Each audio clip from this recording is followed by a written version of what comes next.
How to add vertical text onto your Wix website. So here from the homepage of Wix, I've just clicked on Edit Site, which has taken me to the Wix website editor. Now from the Wix website editor, we want to click on Add Elements here from the left-hand side, and then choose the option for text.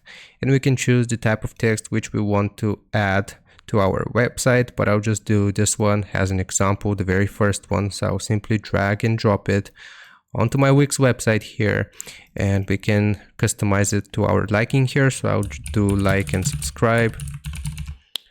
And now if we want to make it vertical, from the edit text page here, we will scroll down and you will see this vertical text. If we click on it, then we can toggle this on, enable vertical text.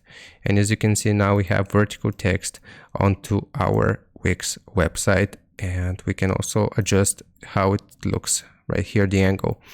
So I hope this helps you out. Leave a like and sub, and I'll see you next time.